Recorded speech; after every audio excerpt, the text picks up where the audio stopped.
The following podcast is brought to you exclusively by the Rad Rob Radio Network. On this edition of Straight Up 5 with Johnny Petraglia Jr., we welcome back PBA superstar Nate Garcia and PWBA superstar Elise Bolton back to the show. We'll talk about Nate's recent doubles run with Walter Ray Williams Jr., Elise's recent cruise, this time she wasn't on the show during it, how it felt meeting Rad Rob in person, and so much more. Straight Up 5 with Johnny Petraglia Jr. starts now. This is PBA champion Kyle Troop. Hey y'all, Jacob Wetrup here. Jeff Riggles here from 11thframe.com. Hey guys, Chuck Ritchie here, formerly of Bolt TV. Hey guys, this is Ryan Schaefer of track staff at Valley Bowling Center in Waverly, New York. And you're listening to Straight Up 5 with Johnny Petraglia Jr. Yo, the boys from Straight Up 5, Rad Rob, Dr. Ocho, and of course JP Jr. Pick it out. Fear the fro, baby. Welcome to Straight Up 5 with Johnny Petraglia Jr. A hard-hitting, in-depth, cutting-edge look into the world of bowling.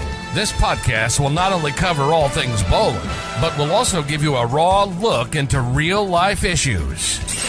You'll get unfettered access into the mind of one of the most gifted bowlers of this or any other generation. Strike, and they claim it. Similarly does it. So without further ado, let's introduce you to the hosts of the show. Rad Rob Francois. Rad Rob Francois.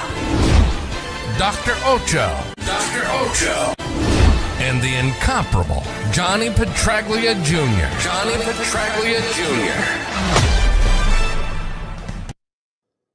Hey guys, welcome back to Straight Up 5 with Johnny Petraglia Jr. I am your host, Rad Rob Francois. It's that time of the year where I get sick, thanks to my germ magnet kid, but I am a pro, I am here, and I will get through it. I just want to put myself over so you guys can realize that I am a professional. Before we bring on our co-host, let's check in with the chat and see who we got here hanging out. We're already 60 strong. We just started the show. Good bless. BSJ83, great job, Rob, on Fef's show last night. I think Dr. Ocho was a little jealous trying to take your spotlight. I appreciate that. Fantastic show that Fef has. It was such a pleasure coming on. I'm actually going to show like a little quick highlight package of my appearance on there because I like watching myself. John Willock is here. Good evening, sir. Welcome. Brian Hare is in the house. Hello, sir. We got Nico, who was in the chat last night during my appearance on Bowling with the Fef. What's going on, Nico? Billy M is here. Hello, sir. Crambone, David Crandall, the only guy from our chat that subscribes to my gaming channel. But that's cool. Chuck Ritchie is in the house. Chuck Ritchie had some very nice things to say about me that was shown to me by Fef on the show last night. It was very, very nice. Elise as well. So thank you guys for that. And there is the Fef himself. I'm here because I like my bowling live streams unfettered. And that's exactly what this show is. Rounding out the chat right now, Stayingman78. What's going on? Welcome, everybody. We appreciate everybody being here. Billy Bevernage. What's going on, brother? What's going on? All right. Here is a quick little segment, a little highlight reel from Bowling with the Fef last night. Bowling with the Fef. Fef, thanks for having me on, brother. I've been watching your show for quite some time, and you're also pretty standard in our chat as well. So thanks for having me on. Who is Doc Sullivan? Thankfully, we have very, very good chemistry together, all three of us. And we're kind of in a rhythm now, kind of like in the pocket. Unintended, I guess. Yeah, I mean, I put them in a position to where they're best suited. I kind of try to play to their strengths, and I know what their weaknesses are, and I try to make them look as good as they possibly can. So yeah, there are a lot of times where I may tee it up because I know they're just gonna take it and run with it. sarcastic, witty, snarky. Yeah, that's Dr. Ocho. Yeah. And deep down, I mean, when you get to know him, he's still a douchebag. Even better looking than his biceps indicate. And yeah, we didn't start off as a guest-driven show, and I don't really think we are. We've just been blessed to have a lot of people want to come on our show. It got to a point to where, you know, some people message Johnny and be like, "I want to be on your show," which is really cool. Like, that's kind of how you know you're doing a good thing, when people in the community and in the profession, you know, professional bowlers themselves, message you and say, "Hey man, I really dig your show. I'd love to come on and chat with you guys. You guys are awesome." Yeah. So that's probably the biggest compliment that we could get, is when people from the industry want to be on the show.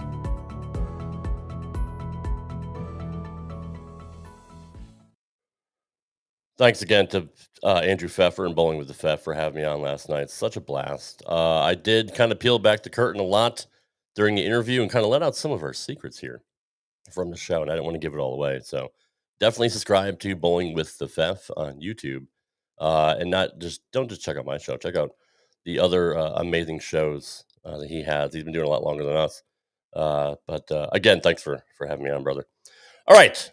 Let's bring in our special co-host. Actually, he's not special. I said during that little promo package that he was a douchebag, and he really is. And you know, usually I'll just pump up his mask and pump up his biceps and try to put him over and give him a great intro. But I'm sick and I don't feel like it. So hey, Dr. Ocho, what's going on, dude? Oh, you look the same as always. You're sick and you still have no problem being a freaking total sociopath. Like you have no problem hooking up your microphone. Oh, microphone. Hang on. Don't worry about that, because I had to give me 1 second now, because now while I'm at it, I see that hang on. If you were on time, we could have had a sound check and we could have avoided this. No. And here's the other thing. I jumped in the chat because I wanted to double the people listening, because Rad Rob was on. You just made a video freaking montage of yourself. Myself, yes, I did. The montage should have been you saying the word "thoink" and then gone to the show. That should have been it. Don't make me laugh. Let's watch the highlight reel. Thoink, boom, and we're back. I don't ever put myself over on this show, so it was my time. You just did. I'm sick and I'm still here, and look at me, and then you put a picture of you from 20 years ago up afterwards, like I'm Rad Rob. You're such an asshole. I deserve that. You sociopath, mother grabber. Jesus, I cannot believe everyone's gone. Look, the whole chat's gone, all because of that. Took you 20 minutes just to tell everybody how you were on a show that I had to fucking make interesting. Did I get under your mask a little bit? What mask? All right, while you work on your microphone, I'm going to bring Johnny on. Let's also introduce the man of the hour. He is the man with the name of the marquee. Number 7 in your program, number 1 in your hearts, the sexiest man in the world. Actually, you know what? Maybe he's tied with our special guest tonight, and I won't tell you which one. But here he is, the one and only Mr. Johnny Petraglia Jr. What's going on, JP? I've got more years on Bolton. I'm definitely the sexiest. Okay, that's fair. No, that's fair. What's going on, brother? Good to see you, man. You know, I mean, it's that time of year. I mean, it's not fucking light out at 8 o'clock anymore. Yeah. So no beautiful sunsets today, but I'm doing good, man. It's a pleasure to be back as always. Feeling nice, kind of reserved tonight, little chill. Looking forward to some great combo with some great people. Well, I'm glad that you're here, and I'm glad Ocho's here, but I'm really glad that our special guests are here because they're both lovely and talented in their own right, and they've been on the show previously. At some point, I just like having their friends back on the show. You know what I mean? Because they're just cool to talk to. You have no friends, Rob. Shut. I swear to God. Let's not waste any more time. Let's bring on our very special guest, Nate Garcia and Elise Bolton. Good evening, Nate and Elise. Thanks for being here. Thanks. What's up, guys? Rob, I'm your friend. Thanks, Elise. I appreciate that. I got one friend. Now I have one. Now we're both equal. It is confirmed that Johnny Petraglia is the sexiest man alive. So. Okay, well, hey, I mean that's coming from a guy like you. Thank you, Nate, very much. Nate, but, when Long Nate says it, it's fact. That is very true. But no, I appreciate you guys coming back on, and it is funny that Elise messaged me last week and said, I'm going on a cruise this week just in case you need guests on your show. Because the first time she was on, obviously she was on her cruise ship, and Nate was just sitting in the room trying to be quiet. So it was pretty funny that you messaged me that, and then we let him talk for the second show. That's nice of us. It was. We had to have him on. Better than him bear crawling behind me to go to the bathroom on the cruise that no one actually knew about. I was in a war zone. So how was your cruise, Elise? I followed you on Facebook or Instagram and saw the fun pictures you had, but it looks like you guys were having a blast. Yeah, it was super chill. We actually got roasted on the cruise for not drinking. I didn't realize you weren't allowed to go on a cruise without drinking. You're not really. Apparently, I did not know that was like the law of cruises. But yeah, me and my friend we were in bed by like 10:30 every night. Didn't drink. It was super just like chill to get ready to go on my travels with him because he keeps me busy. So he certainly does. But that's. If the pictures you guys took were you being sober, I can't imagine what it would have been if you're drinking. So it was very entertaining to follow on Instagram. Guess I got to go check out that Instagram page because I'll wait behind. But plugs in now, so go follow Elise Bolton on Instagram. Yeah, feel free. Absolutely, Johnny. It's your show, brother. You got anything for our special guest? Yeah, actually, I kind of want to start off here with Nate. The recent doubles event with Walter Ray. How's the physical game feeling? What's the prep heading into the season? What are your plans and intentions as the tour is beginning to start up?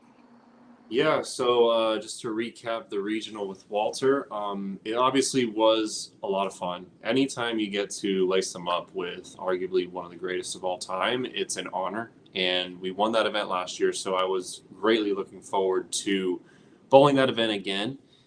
We had very high hopes going in. Practice session was great. I was actually lost for about 30, 45 minutes in the practice session, and Walter actually gave me like a tip to just help my ball reaction get a lot better. So the end of practice that worked. And then, the next day we started off hot, obviously, ups and downs wherever, but then when it time to come into reactive, I was doing the trick that he taught me and it was really good.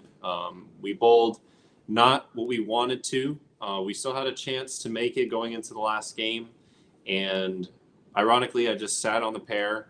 We were hitting 1 and 2. I don't know if it was a good pair or a bad pair, to be honest with you, but I was just sitting there. They had about 3 frames to go, and I'm like, I'm going to shoot 300. Like, we need a big one. I see ball reaction. I know what I'm going to do next. And I fired off the front 7, and I thought I needed to make a move on the left lane, and I did. I threw it a little bit hard, I guess, watching the film back, like I said, on the YouTube video, and I 210, so that was unfortunate, but I ended up striking out for 260, and we fell just 20 pins short. I know we both missed a couple spares, so we could find the 20 pins.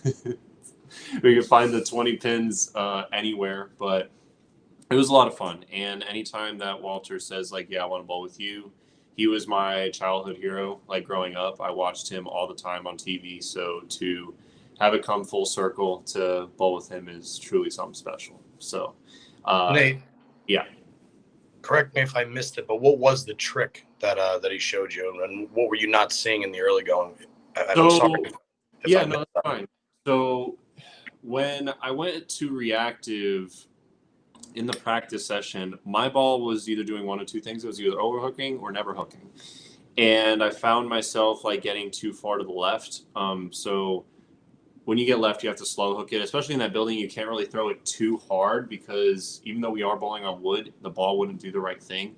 So I was kind of caught in the middle, and he's like, why don't you move back to the right a little bit and pretend like you're going to throw a spare ball, but at the last second, just touch the holes. I'm like, okay. And in the last 10 minutes of practice, I think I missed twice. And from anywhere. So, and then when it came to competition day, I was doing that a little bit when we were playing further to the right, and my ball reaction was really good. And then once I moved left, I was able to kind of do my normal thing. But yeah, it was pretty interesting because I've always practiced taking hand out, but not in how he was kind of describing it. So it still allowed me to be aggressive, but softer with my hand, which allowed the ball to get through the front part of the lane and still have proper ball motion in the back end. So it was pretty interesting. It's amazing. Something so minuscule can change so much. Oh, yeah. Such a game of inches, bowling, isn't it? Yeah, oh, absolutely. I mean, everything comes into play, and sometimes it's more simple than we actually think. So, but to answer your question, I don't want you here, Patrick. Yeah, Stay in the Central. Jesus geez. Christ. So to answer your other part of the question with the upcoming tour season, I'm still busting my ass. I have several other things in the works, possibly. Hopefully, it's all in God's hands at this point, that are to come to fruition. But I don't think that I'll be like bowling every single PTQ. I still want to bowl World Series, Players, TOC, and then Masters and US Open. But obviously, with the changes that the PBA has made, it's making it more and more difficult for young rising talent to get out on the tour, and that's just how it is. I'm happy that the positive is that bowling is growing, and this is probably the most participation that we've had in quite some time. When I first went out on tour in 2017, you couldn't beg 80 people to bowl an extra frame stop. So it was first come, first serve, whoever got in, and I was fortunate enough to bowl those events and actually cash back in the day. But now that bowling is growing and there's more participation, I guess there is means for changes in, who is allowed to bowl and who isn't. Congrats to all of those that made it through tour trials and bowled phenomenal to get exempt. So those guys definitely do deserve it. And we're just going to have to take the harder road, which is okay. You're still bowling a good chunk of, the main events as it is anyway. For sure. So you got a lot of opportunities already, so we obviously wish you well and the best of luck on the upcoming season there. Thank you. Rob, I think you were going to say something before I asked that question. Yeah, I was watching the video on their YouTube channel of Nate bowling with Walter Ray, and I noticed look like you're using the U78 early, and then you switched to resin. Yep. What did you see there, that how the lanes were breaking down, that you made that change? Urethane tends to look good in that building, but it doesn't necessarily tend to look good when you throw it hard. So I was able to start out fairly straighter in the very beginning, and then slow hooking urethane in that building tends to look pretty decent until the front part of the lane starts to take a factor. Once that came into play, I was about 130 over after 5 games. That urethane ball wasn't going to make it any much more if I moved like 2 or 3 more boards. Right. And I just went to reactive and, played my strengths where I could be a little bit more aggressive with my ball speed and not feel like I had to work as much in order to have great ball motion. And a couple tricky pairs, shot 170, 190 or something like that. But obviously towards the end, I had my biggest game, and, there was a lot of traffic anyways by game 8. We were already in the 4th arrow, so I didn't think that urethane was really going to do it from there. So the attention star I threw in practice, and it looked really good. In the pro-am, it looked really good. And I'm like, well, I'm going to commit to this one because this one looks really good. So yeah, I know you guys like that ball. Was I wrong? Did I see Walter bust out two-handed in the middle of the tournament?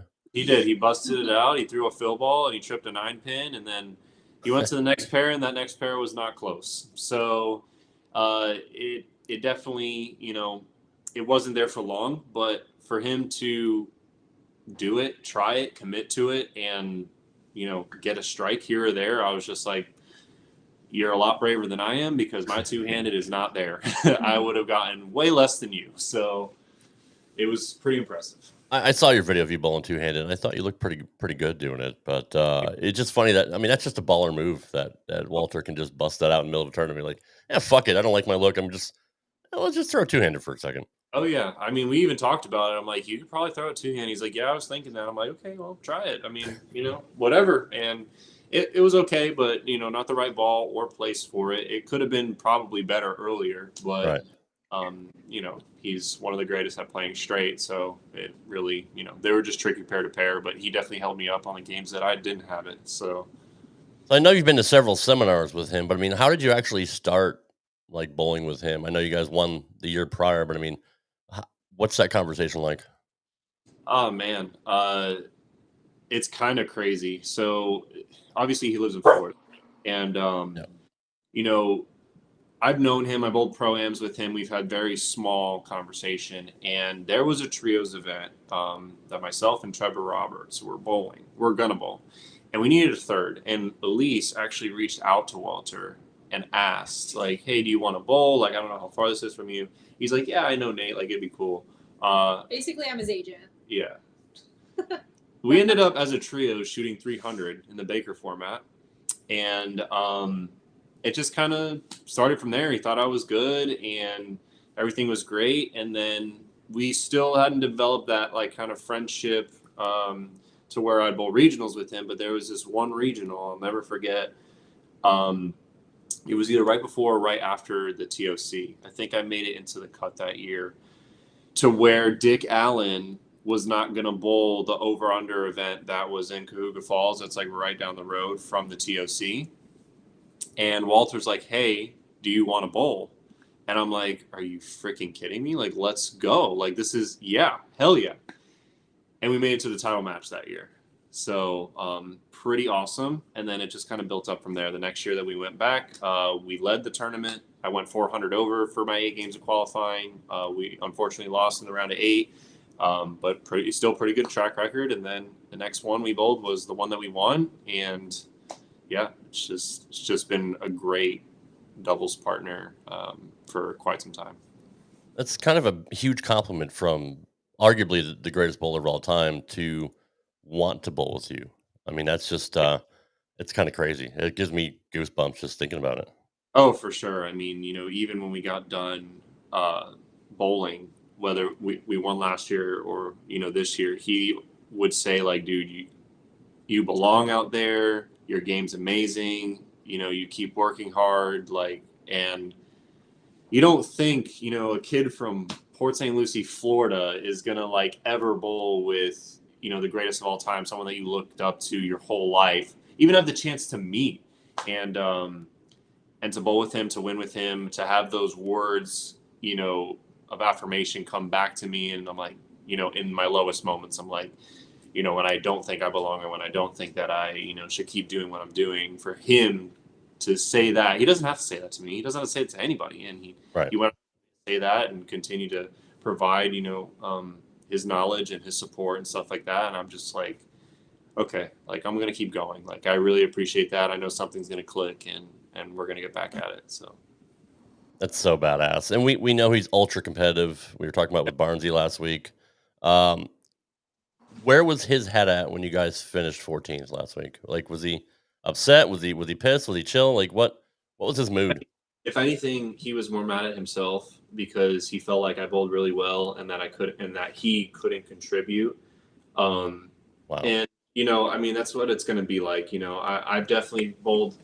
I even felt, when we when we finished second in Cayuga Falls, that was on me. And that point was my lowest point in my career because we lost the first game and I could have sent it to game 3 and I missed a 10 pin and we lost. So, it's kind of evened out. But he was kind of not like overly pissed off because we still got to check. Like, I had to throw the first one in the 10th for us to cash, and I did.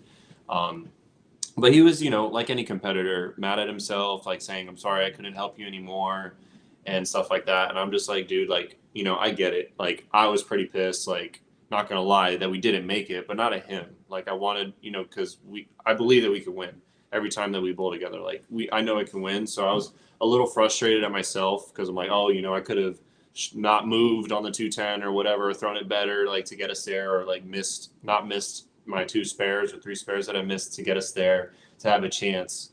But, he was like, dude, like, don't be so hard on yourself and like stuff like that. So he was very, very calm. He was very acceptant of like him just not being able to bowl the best that he could that day. Johnny? I mean, I think it's safe to say that pretty much any bowler that ever bowls in a doubles event or has teammates, if we're bowling fantastic and our teammate is struggling, we're never going to actually get mad at our teammate. At the end of the tournament, we may say, unfortunately my teammate didn't have it today. We missed the number by X amount of pins, but you know, especially with guys like Walter and whoever else we're talking about, you know that they're out there to bowl their best. Nobody's out there bowling to not win. So, and that's one really, really cool thing about bowlers, especially when they're on the lanes. Nobody's ever looking to point a finger at anything but themselves, which, it's an individual sport for that reason most of the time. But when you're in that team atmosphere, it's an entirely different mindset. I kind of want to shift gears to the other legend in the room right now, Elise. You've been tearing down some walls lately, made a show recently, we all see. Congratulations. How's your game and what's going on with you? Because I now believe that my schedule is so off because summer is coming to an end. So I'm assuming the whole PWBA season is done now. When do you guys start back up? Give us what's going on in your world. Yeah, so the tour is over. I had a pretty decent season. I made every cut but one that I bowled, finished top 25 at both majors. So I was very pleased with that. As from a couple podcasts, I've been dealing with injuries. Still fighting it a little bit, but to go out there, and I think I had said this on the podcast, like, I just want to go out and bowl. And I knew that if I could bowl, like, I could make every cut. Like, that was no doubt with my ability that if you give me even 80% of, my body and my talent and knowledge, I knew I could make every cut. And that's what I did. And honestly, the one I missed, it was just all spares. So I really think it just came down to me being tired, because at that point it was like later in the season and our season just go. So like, I just equate that to like, I really needed to take a break and kind of, give myself a chance to recover, but our tour doesn't really allow that. So I give myself a little break on that cut I missed, but overall it was a good season, and I kind of keep proving it to myself how, I went and made the regional show again, and I hadn't practiced in a week and a half. For not bowling a week and a half, like, it's disgusting how she can literally just make shows, or just like even the tournament that you averaged 270. I know it was a while ago, but she didn't bowl for like 2 weeks, and I'm just like, I have to practice at least like 4 times a week in order to shoot 200. Don't get me wrong. Like I do need to practice for sure. It definitely doesn't come easy for me. I definitely put in the work, but I feel like I do this more than Nate more now because getting hurt, I had to learn to do it, but I've learned how to like really, I don't know what's the word for it, but like, I always spend a lot of time thinking about bowling and mentally practicing. And I feel like a lot of people don't really take advantage of it a lot, but I learned how to do it more when I got hurt, through visualization too, just watching Nate. Like while I'm watching Nate, I'm like analyzing and learning like what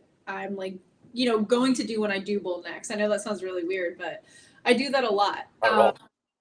So I just am proud of myself that I continue to, every time I step on the lanes, I feel like I've given myself a chance to cash, even though I bowl a lot of the men's events. I still, when we're not bowling the tour, I'm able to cash and do well with the side tournaments that I bowl with him. I like what you said. I like what you said about the visualization there, because a lot of times when I'm struggling, I'll do a lot of mental training over physical training also. And whenever I'm stuck in a tournament, I kind of try and visualize like Parker Bone at the 97 Showboat or some tournament where I remember him just mauling him and just posting it at the foul line. And I almost try and envision that I'm him in that moment in real life to kind of get myself back together, at least from the mental standpoint. Yeah. At least for me, it allows me to almost like decipher the physical problems I'm having just strictly with the brain. It's crazy how it works. I don't know if you do it kind of similar to that or a little bit. I'm assuming everybody's different. But yeah, when you brought that up, I thought that was pretty cool because I go through that as well. Yeah, for me, it kind of goes back to this like saying I remember Dr. Dean, like way in the past, I think it was when I was on Team USA, being like, every time you walk in the lanes, it's like your signature. And it's like, you already know how to write your signature. It's just like getting up there and doing it. So I kind of do it like that. It's like, I feel like some people, again, I do practice a lot, so I don't want to say don't practice, but now that I've practiced a lot, I know I can still do it. It's not like I'm going to lose everything in a week or two. It's just not going to happen. So if I just kind of, hey, here's my signature, I already have it done, just get on the lanes and just kind of let everything go blank, my body's naturally going to do what I've practiced so much for. And then obviously the mental part of it, I always say my mental game. If Nate had the same mental game as me, he'd probably have 45 titles on the national tour. But my mental game is definitely the thing that gets me through when I can't practice, because at the end of the day, bowling, you know, is highs and lows. There's never like a steady playing field. You know, you're always on a roller coaster. And just remembering that when you're bowling, even if you practiced every day before you went to the tournament, just knowing that no shot is guaranteed, even if you throw the best shot. So that, you know, we talk about this on here all the time, and we talk about how everybody's brain operates a little bit differently, and it's 100% true. You're talking about it. If Nate had your head game, I'm on the same boat with Nate then in that respect, because as easy it is for you to sit there and say, you know what, I remember how to sign my signature. I get up there and I just do it, and I shut everything out and I calm everything down. I can achieve that too, but for me, it happens with this stuff. You know? And it's the only way that I can get my brain to operate is like once I've had like 5, 6, 7 of those, then all of a sudden I'm like, oh shit, I'm on top of the world. I can do anything. Yeah. Problem is after 8, 9, or 10 that I can't really see the pins, even though I think I can. But it's the more pins you see, the more you're going to knock down. So really, don't think about it that way. As long as, according to Mike Marcus, you're probably going to get 10. hit the one in the middle, hit the one in front. But yeah, I mean, it's I think about that all the time. Like my dad's career, what made my dad so great was he had no other options. He was living in Brooklyn, and back then it was either you were going to be in a gang, you were going to be in the mob, you were going to do whatever your father did, whether it was dyeing fur or running a fruit stand or whatever it was. And he made his way out by just bowling with any money he could find, any backers, anybody that wanted to put him in action matches. Yeah. And he always bowled with his back against the wall for his entire career. I grew up, I guess, in the bowling world with a silver spoon, where I never had my back against the wall in the bowling world. So it's a completely different animal to somebody like me compared to him. But like Nate, do you find yourself when you start to stress, do you have any triggers or things that you do to try and calm your brain? Like, are you aware that your mental game, I'm not saying, I don't know if your mental game is solid or not. I'm asking based off of what Elise is saying here. Do you have tricks to like kind of calm your brain down? Yes, this one for sure, being in the back. That definitely does help. Very good answer, young man. Very good. But yeah, you know, for the longest it was really, really bad. And I think that I've made a lot of progression up until this point. I used to 2 frames in, if I don't have a double, like I'm freaking the hell out. It's been a lot better. I've been a lot more patient. This weekend, I felt like proved that. I learned a lot at team trials. Tour trials. The number one thing at tour trials that I took away, even though I was injured and I couldn't finish, I wasn't patient. I wasn't very patient with myself, because I'm at tour trials and I'm like, I'm supposed to make this. Like, I'm supposed to be through like all the hard work, blah, blah, blah. And I still felt unprepared. Unprepared with a couple different things during that week. But the number one thing was mentally, I was not prepared. I jumped the gun too quick on just a couple different things, with whether it be moves or whether it just be like how I was thinking about things. I was journaling for the first 6 games, and then I stopped doing that because I was, upset about my fingers. I was upset that I wasn't performing at my highest level. That one game I literally missed 4 spares. I don't know why, but and luckily Steve Jacobs was there to help me battle through that. But honestly, the things that calm me or bring me back is kind of interesting. Like, I light a fire under my ass, which was kind of crazy. The last day that I bowled tour trials, which was day 3, block 1. Obviously, things weren't going my way, but I won't go very much into detail. But somebody put me up against someone else during that block for money per game, and they said, quote unquote, "Oh, I could beat Nate," and I'm like, "Who in the fuck thinks they can beat me?" And I saw red for 3 games. I went 180, 260, 250. Like, wow. Yeah. So I went nuts, and I was running out every shot like it was my last. And that's just what kind of gets me going, like, you know, and it's not necessarily like my adrenaline like gets pumped up and like I start like losing vision or anything. Like I'm just more locked in, whether I'm bowling on dead flat or the China. And I love it. Like when people, yeah, go ahead. Oh, you're muted, John.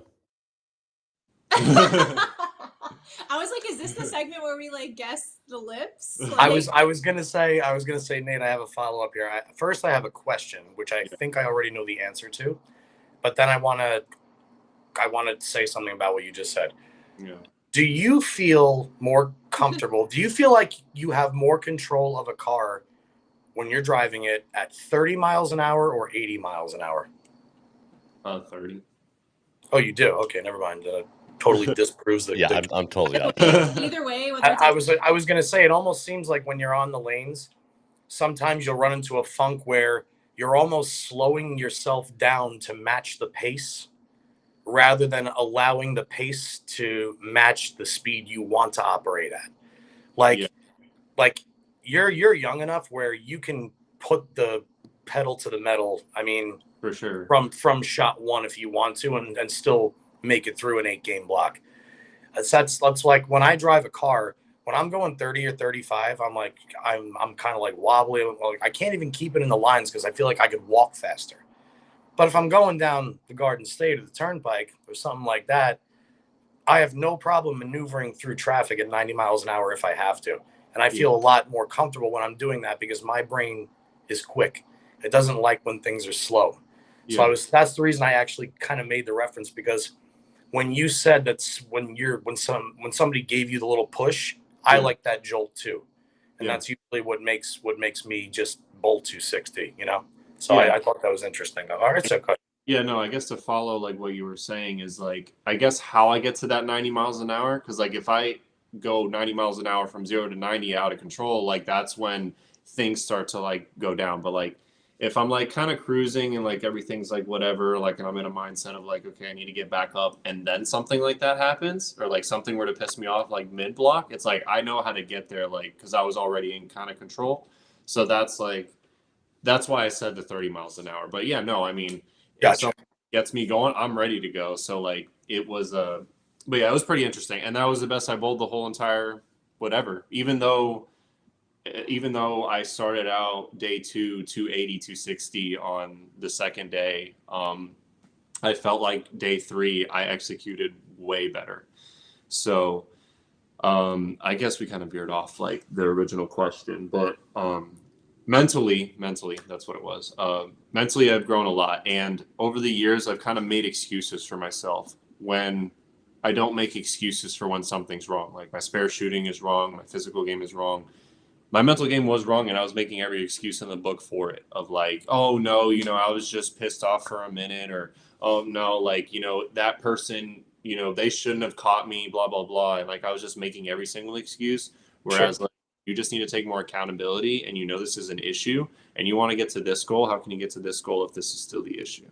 So I've definitely taken more accountability in that. And I've worked a lot harder in that. And I've just come to accept what is in front of me more. Like, okay, yeah, I split. I threw a great shot. Like, I committed to it. That happens. All right, we got to move forward. Yeah, am I going to be pissed off because I could have made like $300 more brackets? Yeah, sure. But I'll go get it next game with like whatever, and just kind of keep it going. So just listening to your responses, it shows how much you've grown and matured in the sport, and it's gonna pay dividends. It has to.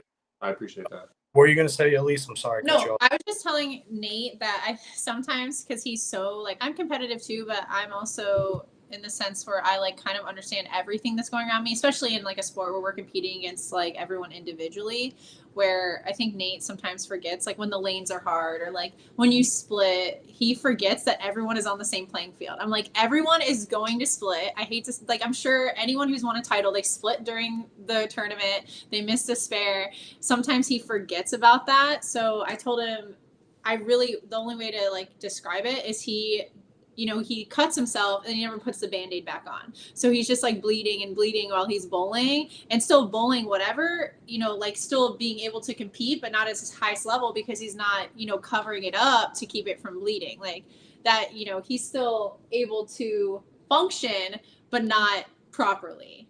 The And pursuit of perfection is normally a sign of a brilliant mind. And it seems like, I get like that sometimes too, where it's, I know the field is averaging, like the tournament leader's averaging 210, but why am I not bowling 240? Like I'm supposed to be the greatest. Everything is supposed to be perfect. What's going on? I don't want to freaking bowl 190 and miss a spare and leave a split.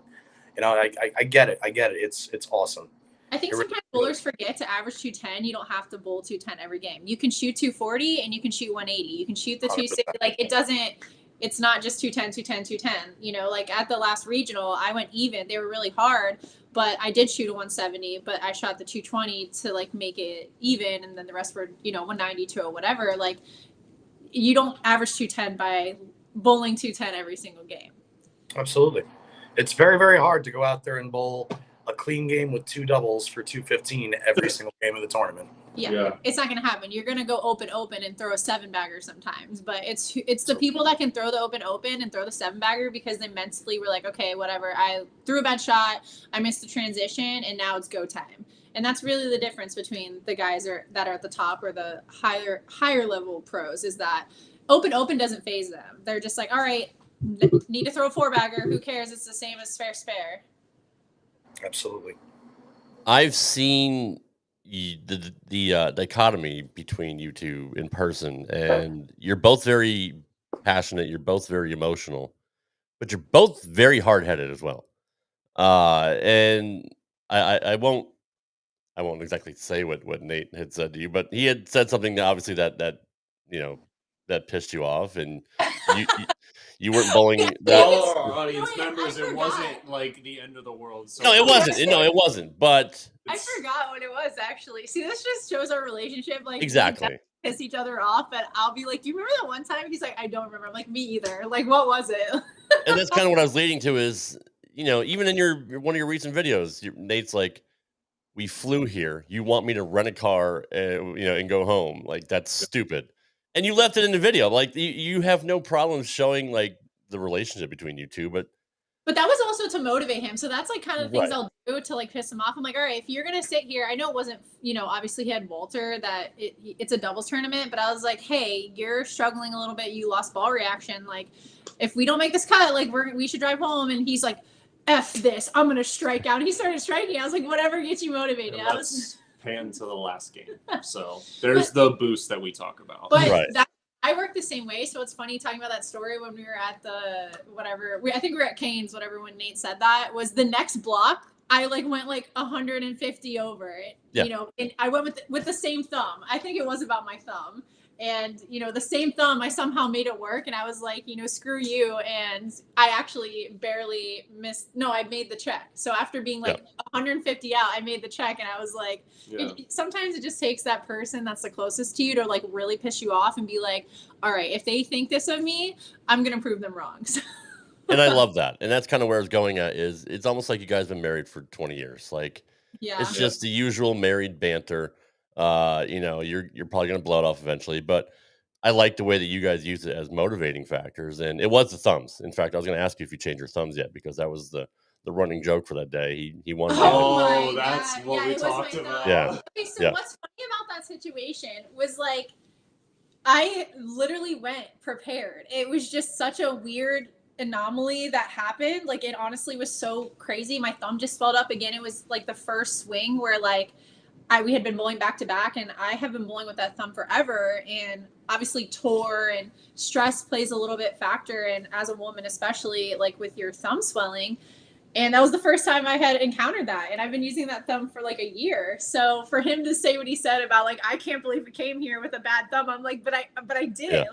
The last 4 cuts with this thumb, I don't know what's going on.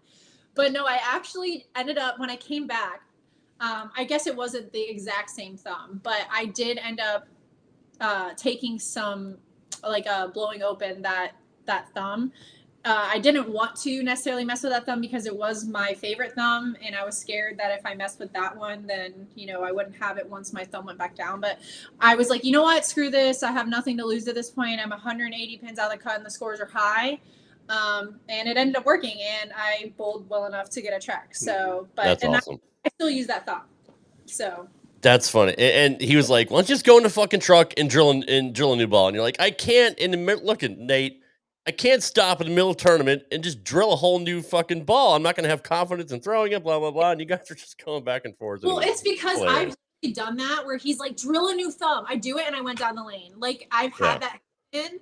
So, like, it's not just me being stubborn. It was literally like, Nate, we've done this. And my thumb, I'm very, like, particular. Like, my ball drillers will even tell you, like, no one likes drilling my thumb. It's very weird. And so if it's not drilled perfectly, especially after I hurt myself, like I get a little scared because like it could potentially hurt my back. So it was just me being stubborn, being like, I'd rather be 300 under than hurt myself, you know, realistically. And he doesn't really understand that as much. I'd just rather chuck the camera and not record the rest of the vlog. Right. Yeah. But, you know, it made for a funny story because like that video did really well and people like ask me about it all the time because it was just funny how I went down the lane and then I threw it straight in the gutter. Like it was just embarrassing and I wanted to die, to be honest. So Nate, in hindsight, has your opinion changed in the whole situation? I mean, obviously, I don't know. Do you want to sleep on the couch? I don't know. I don't know directly what I said again, but it came from a place of love and you just said, why did we come here not prepared? Something like that. I mean, yeah, something along those lines. And, you know, it's because we're both competitive. We both want to win. Both like don't want to just like show up and be the laughing stock of that day. So it definitely was the first block. So like I say it from a place of love. I know how difficult it is to bowl with a new thumb, but if it's to the point where you can't even hold on to it or you're not even clearing it, I would try something else. That's like where I'm at with things. If like I'm bowling this bad, I will try left-handed. Like to be fair, I did tell him, I said, let's go to the truck and I'm going to drill a two-handed ball. So I did say, I was like, the only options are we get in the truck, we pack everything up right now, game 3, or I'm going to like bowl two-handed from now on. So and I did give that the car up to the front. You know, like whenever you want to go. AJ Rice is Mr. 900's in the house. Greatest, one of my greatest friends and one of the best on the planet. You're him, sir. Thank you for carrying me at the recent doubles that we just bowled. And AJ. We gotta have AJ back up. Pretty badass mother right there. He really is. That is a bad dude. And if you put me and him together, watch the hell out. I believe it excessively. Yeah. So what I learned about you two, aside from what we see on YouTube, is you're pretty much the same as you are on camera as you are, behind the camera. You guys are probably the most realistic channel, bowling channel out there. Thank you. And it's just really cool to see that in person. And it's funny when I walked up to you, you kind of did double take. You're like, oh, hey, I didn't really expect you to look like that. I was kind of intimidated by you when you're on the show, but you just look like a big teddy bear. So I thought that was pretty funny. Yeah, for sure. And I felt awful like meeting you. I saw you in the back, but that was during the mental spiral. And and I didn't want to fuck with you. So I was like, especially when you guys you reached out to her and I didn't know who you were. Like you guys had the line of communication, and then once I saw you in person, I'm like, Elise, are you not going to say hi to the person that literally texted you? I was mentally spiraling right now, and I was like, if I go back there, I wasn't speaking to Nate at the time because at this point he'd already pissed me off, and I was trying to like not go down the lane. So I was like, all right now he doesn't need to see me like this in my moment of desperation. But no, that's how I work mentally. Like when I'm normally talkative when I'm bowling, but when I really need to focus, I have to just kind of stay in my own lane, or I can't get back on, let's say, the balance beam. Like I got to walk straight. I can't get on there just without being pissed off. Kind of like I kind of have to be pissed off at the world to get back on track. So that's you kind of saw the worst of it, and that doesn't happen a lot. You just honestly got the one time it did happen on tour this year, and you're welcome. Thanks, I appreciate it. I was sitting down on the bleachers, and you just came up to me eventually and said, "Hi, I'm Elise," and shook my hand. I'm like, I know who you are, but no, it was. The movie you just hey, Rob, look who's back. Hi, welcome. Oh, I have no idea how to surf the gram. I've just been literally surfing the gram. My agent was surfing the gram. My agent was surfing the gram, and I have no idea how to do it. So I don't know what I was on her page. That's as far as I got. No clue. Okay, No clue. I'll bite. I'll bite. I'm going to be 40 next Wednesday. Wednesday. What is surfing the bag or eating the bike? What did you just say? Surfing the gram. Eating the bike. Surfing the gram. What is that? The Instagram, isn't it? Listen, I got my own lingo. Got it. The gram. Got it. I thought that was like code for like you were taking a hit of weed or something. I was eating the bike. I'll surf the gram too right now. Eating the bike, surfing the gram. We need to put down a shirt. That's going to be a bestseller. Surfing the gram. Call the art department. Okay, sounds good. Surfing the gram. You guys have a great knack, and I'm sure it has to do with you both being younger. But your social media presence has grown obviously over the last couple of years, and the fact that you're both pretty tech savvy. Elise, all right. Well, Nate's gracious enough to give Elise the credit for that. Yeah, I'm giving her the crown on that. A lot of people, I don't know if I've ever talked about this a lot, but like I did go to school for broadcast production, and I'm a very creative person. So it just like honestly, me being hurt was like the best thing that ever happened, because it was, instead of just focusing on bowling, I was like, well, if I'm hurt, I'm going to do something else. So that's when I started putting my creative hat on, and I was like, hey, like social media is the new thing. So what? He wants us to sign his Popeye's chicken. Oh. That's but yeah. You can sign it like 30 times. It's a huge bucket. Yeah. Such a you literally, it's like a Stanley Cup. You could fit your signature on like 80 times. You can use the fat Sharpies. That's true. Easily. Or the markers that smell like heroin. Yeah, exactly. Well, we went to Canes together, me and Rob and Elise. That was good. No, it's okay. That's one thing I was a big fan was having Canes weekly. Oh yeah. Just the dipping sauce in the bread. I mean, that was enough. Oh, yeah. Are they still in business now that Rob went, or what happened? They're doing all right. If anything, their stock. As a matter of fact, it's not buffet style then, right? No, actually, yeah, Nate's right. Their stock is going. You ever up. been to a Cane's, Oach? It's literally they have chicken. Never even heard of it. I thought it was a buffet or something like that. Figuring like the drive-through that has chicken, fries, Texas toast, and sauce, and it's fantastic. My kind of joint. Yeah, it's pretty good.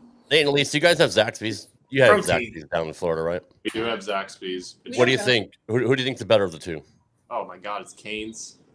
Not even close. Oh wait, it's like a Zaxby's, because I had that in Atlanta and I never went one time. Because again, I had Ryan's Steakhouse, Golden Corral, and the Old Country Buffet. I had to freaking gain some weight, man. It's the same concept. In those 8 years. So you guys like Elise? You agree? You like Cane's better than Zaxby's? Yeah, we could have a Zaxby's right next to our house, and I would drive by it every day. Really? Yeah. My wife is the opposite. They love Zax sauce. My kid actually loves Zax sauce. They think it's better than the Cane sauce, but I think the chicken is better at Cane's, but I like Zax sauce better. That's just me. To be fair, we only eat like out when we're on the road, so we got to go to places we can't normally go to, which is Cane's. So yeah, Raising Cane's. Yes, that's exactly right. That's exactly. That's funny. I forgot what I was going to say after that. Yeah, in any event. Oh no, social media. You said you went to school for broadcast something or other. Oh yeah, I went to Great job, Rob. Something or other. Broadcast Fuck off. Production and this was before before YouTube was a thing, So when I was learning stuff, it was writing for a newspaper, working a radio station. It was all of the old stuff that doesn't exist now. Kids wouldn't even know about it. But yeah, so when I got hurt, I was like, started just messing around with videos. And honestly, I think why our channel grew the way it was is our channel was never meant to be for anyone else. It was just me having fun and kind of just playing around with getting back into video editing and doing thumbnails. And honestly, at the time, just like making fun of Nate while he bowled most of the time because he didn't want me to do the YouTube. So it was just me like giving Nate shit on camera all the time, or like going around finding all the stupid stuff happening in the bowling center. And then once we realized people liked it, I was like, okay, my main goal is that no matter what we put, it's going to be authentic to us. It's going to make us happy. I don't care if anyone else likes it.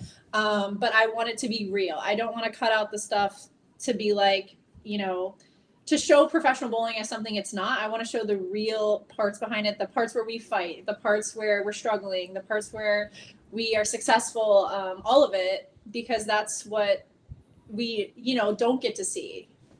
So I think that's why it's been fun, because we don't really, again, it's a two-man show. We don't have an editor. We don't have anyone doing anything for us. So everything you see is organic, and if it's bad because we made it bad, and if it's good because we worked really hard on it. So I think it's fun to see. Patrick DM me. I'm gonna put it in our next vlog. What? We're gonna put his trip fours in there. Oh, okay, yeah.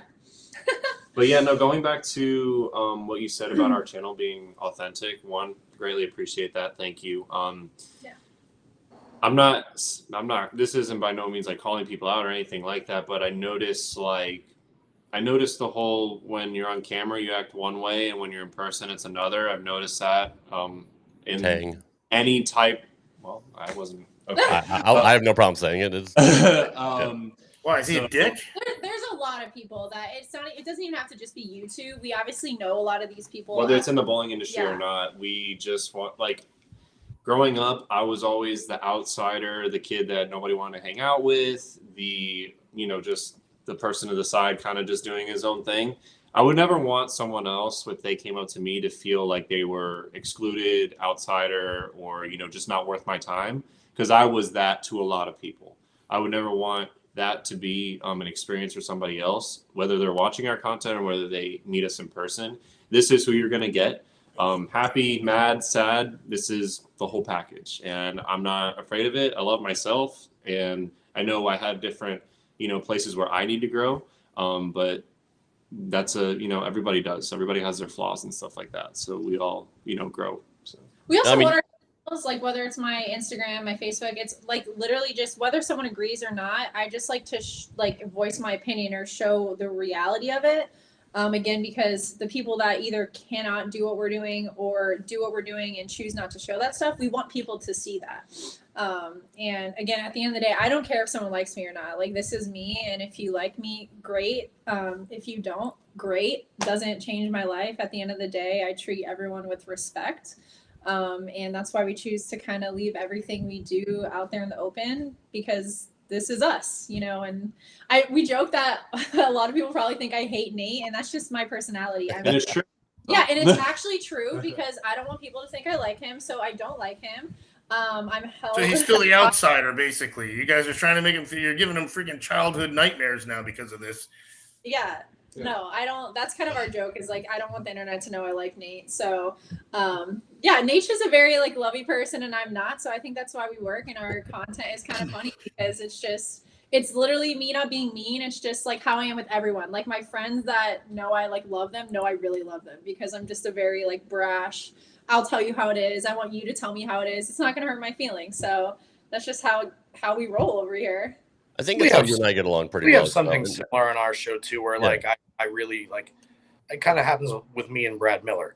Like, when I'm on our show, I go out of my way to make everybody believe that I despise Brad and his talent or lack thereof.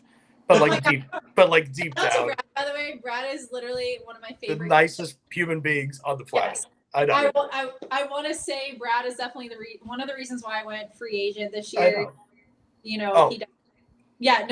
was someone, because he's the person who broke out the YouTube scene. Him and Kyle and I had a couple. I just talked to him because he's been around the YouTube scene, and I was like, hey, what are we seeing? What do we think is going to work? And what is the way that the bowling industry is going? And the more and more I thought about it, it's like, no one at the higher level bowls with everything, no professional just bowls with every company. So he was really the person that kind of gave me the courage to do it. And it was scary, but shout out to Brad. I'm glad he helped me come to the realization that I really wanted to do it. And here I am. That's good. That's awesome. Doesn't change how I feel about him on social media. Yeah. To be fun, this is we love Brad. Show how much of an ass I am is when Nate told me, we were sitting in bed, and he's like, oh, some guy last minute shot 800 to beat Brad at the USBC championship. And I just texted Brad, rest in peace. That's it. And Nate's like, you're such an ass. And I was like, but I'm actually sad. I didn't even give the guy literally 3 minutes. It was an hour. I just said rest in peace. And he knew, though. He's like, yeah, it was shitty. And I was like, that's just the personality I am. I'm like, I'm just so sad for him that it's just like, you're dead. I know you're absolutely dead right now. So, where are you from originally, Elise? Florida. You have such a northeastern mentality. It's amazing that you're a dick. Florida. Yeah, you're a dude. No, you're a dick. No, it's true. No, when someone will be like, "What's your nickname?" I'm like, "Bitch." Like that's just, like it's not like I'm actually the nicest person, but I'm just so like blunt that that's what most mean people say. No, but it's not like I just say the things that people are thinking in their jerk off say. Like, yeah, I'm really a nice guy. No, but fuck off. I can't stand you. Look at everyone's is thinking it, but I'm gonna be the person to say it because I have no filter, kind of thing. Yeah, Rob, she's unfettered. She is unfettered. Absolutely. All right, then tell the truth. How much chicken grease was on Rob's hand when you shook it? Dick. I honestly wouldn't. And did you shake lefty at least so you don't get it in your thumb in your finger holes? That's probably were you able to find? You dropped the bowling ball. Holy shit, Rob! You got to be better than this. Yep. Good timing. Good timing. To be fair, I want to say thank you to Rob. He listened to me bitch for a good hour in between that block about the bowling industry. So shout out to him. And Rob also listened to me bitch about how, Elise was ready to jump off the tallest building and be stubborn and not, do anything different. So yes. No, I won't be jumping off a building. I want a car to hit me. Okay, let's be fair if that's how I'm going. The car can hit you off the top of the building. Okay. We will definitely add to the compliments and follow that up with one for our very loyal and gracious host, Rad Rob. You are the shit, sir. So I appreciate that. I'm not being a douchebag like Ocho is to you. I'm actually saying that nicely. No, it was really cool. I mean, Nate and Elise were so gracious with their time and just hanging out and just listening to them. I don't mind being a sounding board for people that need to vent and all that. I thought it was cool. I mean, give me an inside look at what we don't see, on YouTube and stuff like that. It was, and I agree with everything you guys said. And, it's funny that a lot of people in the industry have the same opinions, but won't come out and say it. And you guys aren't afraid to say what you think. So it drives me crazy. I literally listen to people bitch all the time. And I'm like, why don't you say something? Oh, well, it'll never change. Well, no, it's never going to change because everyone just bitches about it and there's no emails written. There's no anything written. It's like, don't get me started on tour trials. Watching tour trials, I want to make a video about it because it was really annoying to watch. I'm happy that the people that made it for sure, but just simple stuff like that everyone like was sitting bitching about it in the back, but I don't see anything on social media being talked about it. I'm like, there's no change if that's. Can you give us a little bit of what was? This little bit's going to turn into a lot. So it'll be. I can just say. I mean, it's the simple. I got an ottoman over here. I can kick my legs up. The simple fact, it's the same problem. I mean, there's still an issue with urethane on the tour. All the men are great. All the men throw it really good. But again, it goes down to transition and on the right and the left side. And it's just a fact that urethane is still an issue. They got some of the issue, taken care of, but it's not completely solved. And they still need to figure out a way to. I think this is part of the reason why we're not in the Olympics is because of what I saw at tour trials. And that did get Chuck Ritchie fired, by the way, for voicing his opinion. Bull TV fired him, unfortunately, because of that. But yeah, I mean, there are repercussions in speaking out as well. And that's the problem is like, and that's why I do my own thing because at the end of the day, like, I want change. Like, I want you to be clear. Urethane is not necessarily a bad thing. No, it's not a bad thing. It's just that. And the companies make great urethane. Yeah, the balls are. Yeah, the balls are amazing. It has nothing to do with bowling balls and like all of that stuff. Yeah, I mean the purple daddy is a ball I throw, but it's just it's definitely a bigger factor on the men's side. And I just hope that they can figure out something to fix the problem. Again, this is not my opinion. This is literally, I listened to about 30 to 40 different people talking about it in the back at trials every single day. It was just like ongoing thing. So yeah, it's just stuff like that. I wish more people would openly talk about instead of just whisper it in the back while it's going on. Charles, you're the man. Appreciate you, bro. I know we don't talk much, but congrats on 20,000. And, keep doing what you're doing, bro. The hype. Oh, yeah. I didn't see it. You guys have such a great following. Isn't it crazy that after all these years, starting in like 92 with the Excalibur and all these years of technology with resin bowling balls, we're right back to like the mid 80s where everybody is looking on tour. Everybody is throwing slow motions. They're all throwing urethane, which are not popular sellers in the local pro shop. And then when everybody has urethane in league, they're frowned upon being used in league because who the fuck needs to throw urethane on a house shot, yada, yada, yada. Yeah. Right. Yeah. For how much hate there is for urethane, there's an awful goddamn lot of it. Yeah, no, for sure. And I think that the general public just needs to be educated better. I feel like, and I'm not saying all pro shops do this, but I think there needs to be more educated. Exactly. I think that urethane needs to be educated as it is used to control patterns and to throw on shorter patterns in order to control the pattern versus it's a dry ball. It's meant for dry lanes. And that's what people are told. Yeah, my ball's hooking too much. I need, something for dry lanes. Oh, okay, we got this urethane ball for you. That's not exactly the right thing. And especially when you're bowling on 10-1 or more, why do you need a urethane ball? Yeah. Right. For me, it's the people that hit 13 different zip codes that throw urethane. That's what people don't understand. Like on a house shot, I love when people throw urethane. Actually, for me, with my slower speed, it's great. Like I'll shoot 750 every single time someone's throwing urethane that knows what they're doing. But when you get the people that are like, oh, I have this, so I'm just gonna throw urethane like this, and then they're throwing it all over the place. So then you have like you're literally front seven, and all of a sudden you throw the same shot, and your ball literally hits the six pin in the face because the balls are going everywhere. It's like that's the stuff that frustrates me.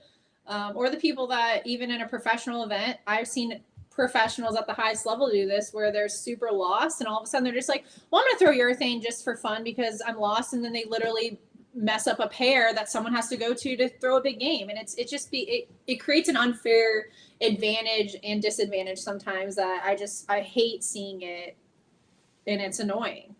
Yeah, I totally agree. I tell you the truth. I mean, my first resort on house, if I don't, because obviously you guys know I don't use my thumb anymore, and I'm definitely rev dominant. Don't have a ton of speed. I think my launch speed is maybe 18, so it's hitting the pins at like 16, 15 and a half. But like in league, if I don't want to curve the whole lane, I'll just start with my T-zone. I'll just throw my T-zone somewhere around the track area because I know it's going to bounce off 3-4, and I know it's going to hold up 9. So I know that I have an arrow. And okay, fine. So I make it 7 or 8 frames of the first game and I start leaving black 7s. Wow. Now all of a sudden I can maybe throw a bigger ball, move in, and now I've got even more hold in the middle and all the free hook I want. Yeah. People will watch me throw plastic and they'll say, dude, why don't you throw urethane? You're the only lefty on the lane right now. You can build them for yourself. I'm like, that's the last fucking thing I want to do. Right. If I start with urethane, then I'm going to plaque with everything. And I don't have a tropical surge or a pearl raw hammer or like anything like that in my league bag. I mean, the lowest ball I got is like an Arctic Vibe or some shit like that. So, I mean, I'm sure it's magnified on the right side of the lane simply because there's so many more of you, so many more, and especially in like a 5-man league with all the shitters throwing it everywhere. But, I also said it's a bigger problem on the men's side, and this is what people don't understand, is that if your launch angles are shut down and you start with it from the right, like on the women's side, when we've had women that throw it, it then becomes a house shot because now we have kind of like a funnel where we have the dry to the right. But on the men, the problem is they open up their launch angles with it, so then you have like there's no cliff. It just becomes like flatter in the front part, taking up all the oil. That's my brother. Right.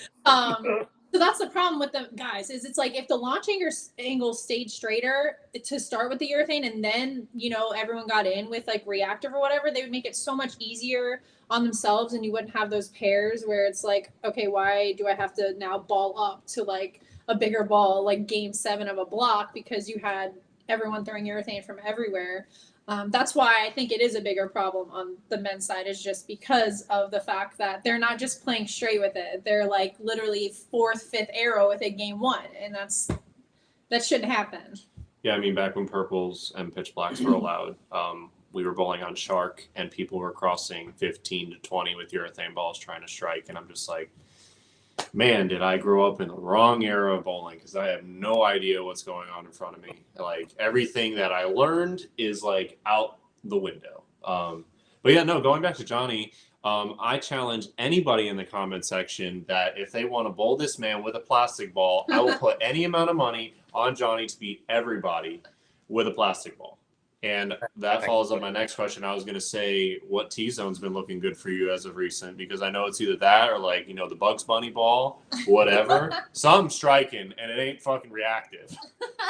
Well, before I answer that, Rob, bring up that last comment again. Got to make sure we give a shout out to our special Bonnie Rabiles. I hope I said that correct, but watching all the way from Japan. Thank you so much for being here, Bonnie. That's awesome.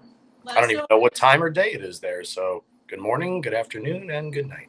Konnichiwa. Yeah. My big, for me, it's always the feel of the finger grips. So if the finger grips, I never change finger grips. I'll get rid of a ball before I change finger grips. Wow. And if the finger grips feel good, I'll throw a ball forever. My last T-zone was an Indigo Swirl. It used to weigh 15 pounds. By the time I retired it, you could put your finger down the finger grip and touch the ball halfway down. And it was probably only about 13 pounds, 12 ounces of how much of it was chunked out. Yeah. But I used that for probably 4 years. Now I've gone to a night sky T-zone, which is black with sparkles, and it's gorgeous. If I need a little bit more tip, I've got a 2000 grit hammer axe, which is probably the ball that I throw the most of anything these days, no matter what the pattern is. I mean, I went 30 clean at the BJ this year with 728 throwing an axe. Never even considered throwing anything else at USBCs other than that. And then if I really, really want a bigger plastic ball, then, it used to be Visiballs, because Visiballs always outhooked.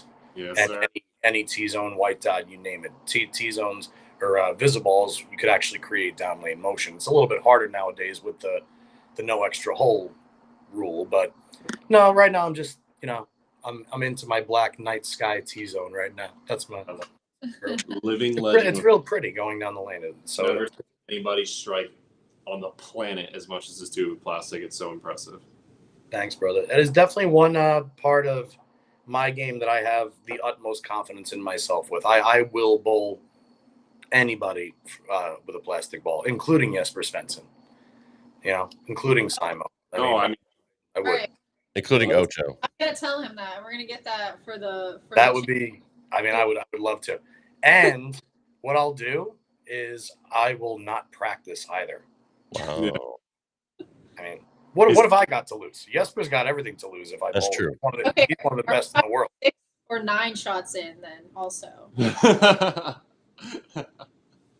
But yeah, I appreciate the compliment. That was very, very nice. So. Yeah, man. First time I went to Vegas and I saw this dude throwing it, I'm just like, what is he throwing? Plastic, and it's running over the 9, and I'm just like, dude's gross.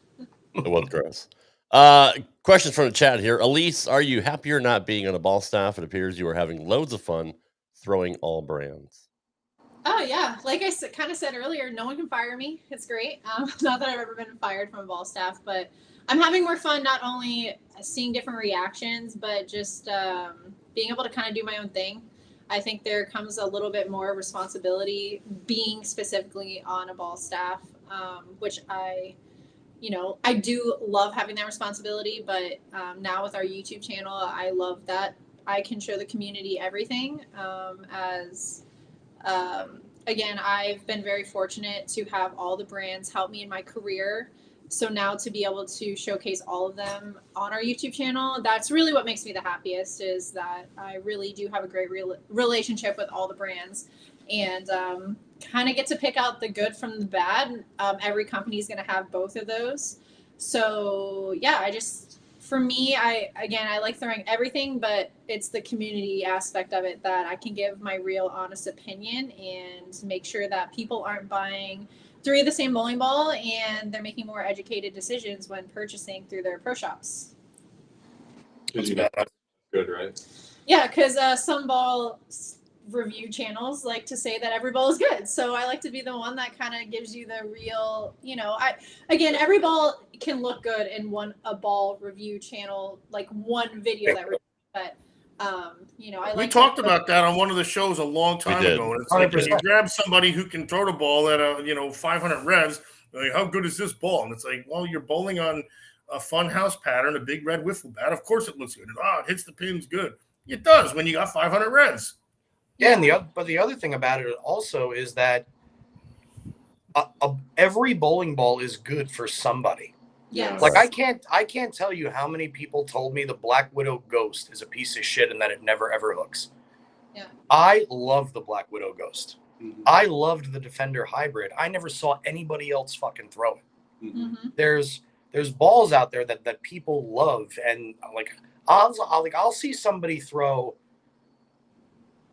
What's that motive ball that looks like a gumball? It's the Evoke. The Evoke. When I watch that thing go down the lane, like it pains my soul. It looks so atrocious going down the lane. Not the colors, the motion to me. Yeah. But there are 3 or 4 really, really good bowlers up here in Jersey that swear by that ball. Yeah. I mean, there's always balls for everybody, but I like your approach, at least, because you're not the guy on the 10-to-1 house pattern wheeling the entire lane with every ball, making every ball look exactly the same. You can curve the ball, you can throw the ball straight. So you're actually really, really it's a really good viewing for somebody to watch you talk about these balls, because I think it's a little bit more relatable. There's only so many people out there that can loft the left cap or throw it 22 miles an hour with a 500 plus rev rate. I think, and also what's starting to trend, and this is one of the reasons your guys' channel is so successful, is realness in people is starting to become a trend again. I think everybody's a little bit tired of the people that kind of put themselves behind the mask. No pun intended, Ocho, when they're on the camera. And that was always our gig on this show, was like, I'm always like this. The only thing that makes me different is if you catch me when I'm 8 sheets to the wind, and then I'm like really, really bubbly and incoherent, and I'm probably not going to remember what I did with you the previous night. But other than that, this is you guys know me. This is me on all the time. And I think that's one of the reasons why your channel is so successful, like you said earlier, and also why I think that ours is because, and even if we never got to be as successful as we wanted to, I feel like the way that we are on this channel, at least to me, promotes bringing the kind of people we want in our lives anyway.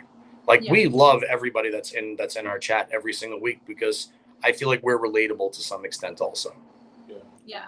No, I mean, to give an example of how, like, we're just, I don't even want to say it's relatable, but just like how I'm like, this is real, is like, I've literally pronounced the name of the balls wrong in the video, and we just left it in there. And it just was the joke. I'm like, we literally got off a plane, I was dead tired, or we drove, and the whole time, neither one of us realized, and we got home, and I was like, oh, whatever. That's it. That's the new name of the ball. Like, I didn't care. Because, that's great.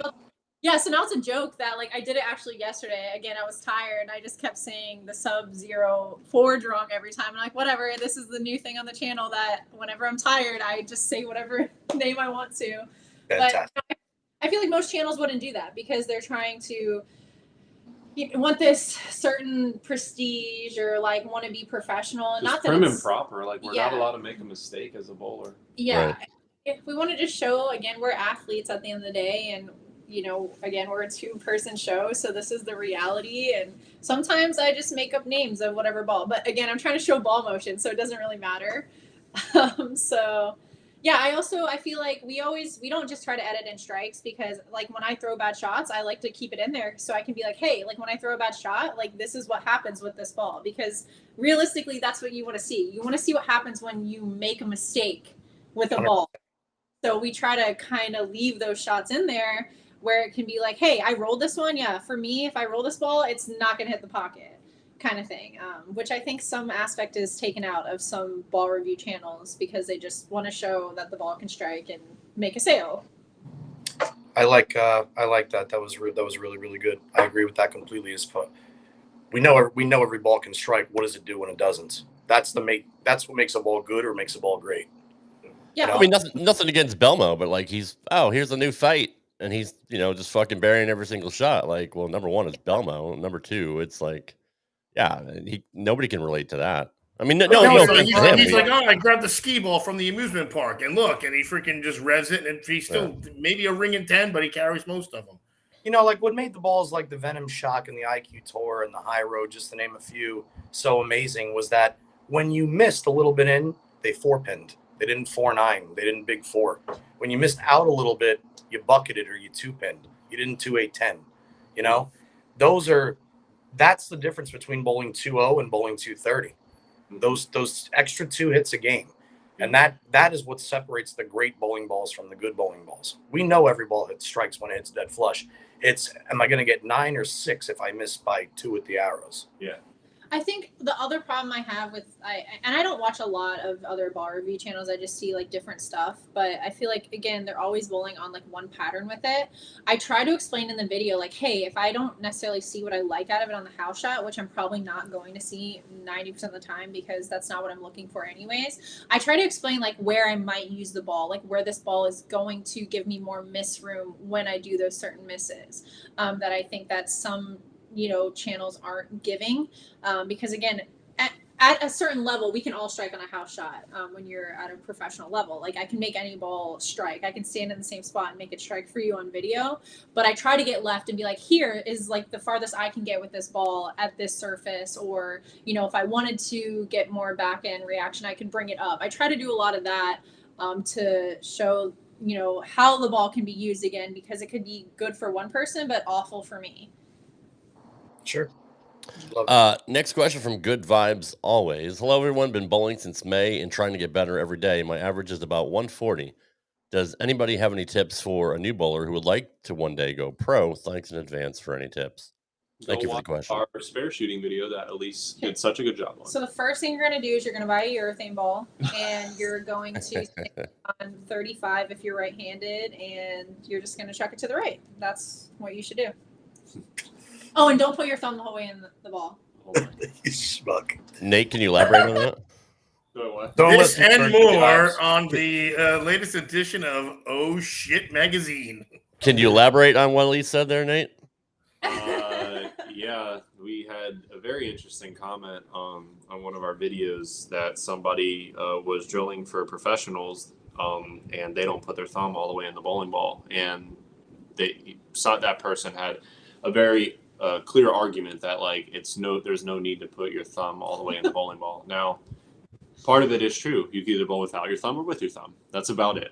You either put your thumb in or you take it out. You don't put it halfway. This isn't the 1970s, 80s anymore where the partial thumb was in and all that stuff. If you want to be great, now there's a difference between just being good, decent on a house shot, and then there is the difference of being great, like Chris Barnes, JJ, Tom Hess, the EJ, Belmo, Simon, all of them. That is great. The being good on a house shot, sure, then go ahead and do what you want. If that's what you want to be good at, and that's it, and you want to, shoot your 300s every year, your 800 there, be praised by your local association, awesome. Like, love that for you. We have different goals. So. Yeah. Well, so to the opposite of that, I definitely would say that having a pro shop operator that will work with you, knowing your goals, obviously, if your goal is to not necessarily go pro, but average 220, there, I think is steps to that, unless you just somehow naturally figure something out. But I'm saying even average 220 and go to a local tournament, not just at your local house shot. But obviously having a pro shop operator that knows what they're doing, because that's honestly the most important, because even lessons, like if someone knows what they're telling you to do, even lesson wise, if your fit is wrong, you're still going to go nowhere. So having that, and then I hate to say it, and I know a lot of bowlers hate to hear this, but you do need a coach that knows what they're talking about. I feel like helps get to that next level very quickly. Bowling is, even at the higher level, hard to figure out on your own. And having those two together are definitely a better. It's also hard to trust like the right person, because everybody and their mother thinks that they're a coach on the internet. Yeah. So you really have to do your research. Again, I said finding a coach that knows what they're talking about. Yeah. And for Good Vibes Always, I'm going to give you my 10 cents. I'm actually going to dummy it down a little bit for you too, and just throw some numbers at you. Number one, the median average of all sanctioned league bowlers in the United States right now, collectively, is about 175.